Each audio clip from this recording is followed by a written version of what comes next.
Les promoteurs de la coopérative innovent encore avec la culture d'un champignon, le shiitake, une culture qui commence à porter fruit quelques années après les premiers essais.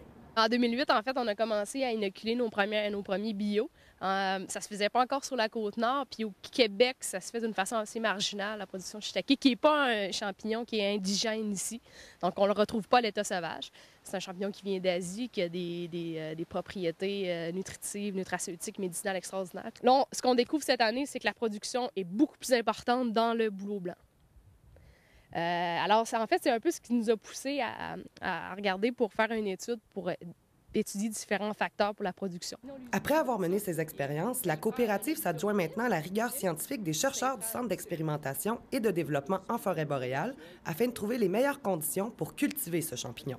La mission du CEDFOB, c'est de mettre en valeur les produits, les sous-produits de la forêt boréale. Donc, on a un projet ici là, très novateur qui nous permet d'explorer et d'expérimenter davantage et de nouvelles voies à la foresterie dans le domaine de la forêt boréale. En 2009, on était ici et je ne sais pas si vous avez remarqué, il y a très peu de présence du bouleau blanc. Donc, on a été avec ce qu'on a. Puis c'est aussi un peu le principe de la coop, autant au niveau de l'agroalimentaire que de l'agroforesterie, c'est on fait avec ce qu'on a ici. On aurait pu importer de l'érable ou des choses comme ça. C'est pas l'idée, c'est de développer ce qu'on a ici dans la forêt boréale, mettre en valeur. La culture du shiitake se fait en inoculant du mycélium dans des billots de bois. Le mycélium est la partie végétative des champignons. Les billots sont trempés dans des bassins d'eau pendant 24 heures et c'est ensuite que les fruits apparaissent. L'un des facteurs importants pour cultiver le shiitake est l'essence des billots utilisés. La coop, ici, on inoculait surtout ce qu'il y avait sur place, des peupliers faux-trembles.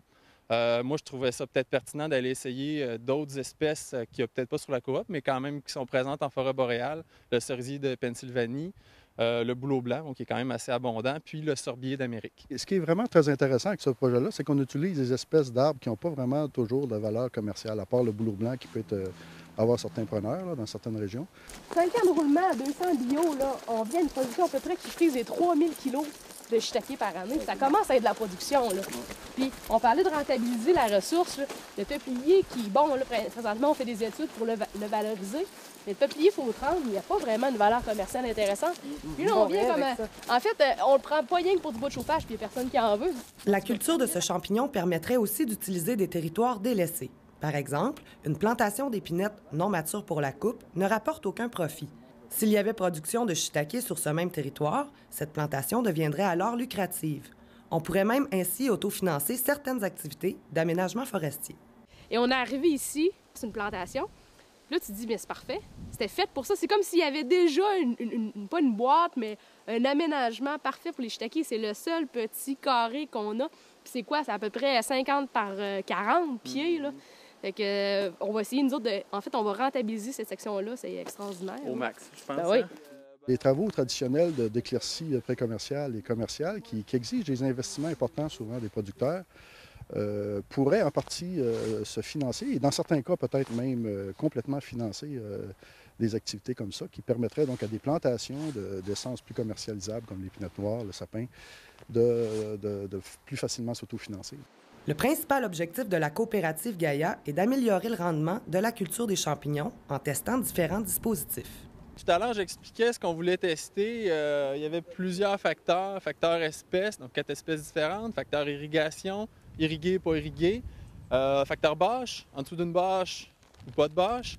Puis le dernier facteur, c'est en dessous d'un couvert forestier ou en plein champ. C'est exactement le même dispositif qu'il y a à l'ombre, multiplié par 2. C'est la même chose qu'il y a ici. Le projet de cette année permettra surtout d'évaluer la propagation du mycélium dans les billes de bois, puisqu'il faudra attendre davantage avant d'entrer en production. La première chose qu'on veut faire, c'est vraiment calculer la superficie, ici qu'on peut voir sur chacun des bouts des billots, la superficie qui a été colonisée en centimètres carrés.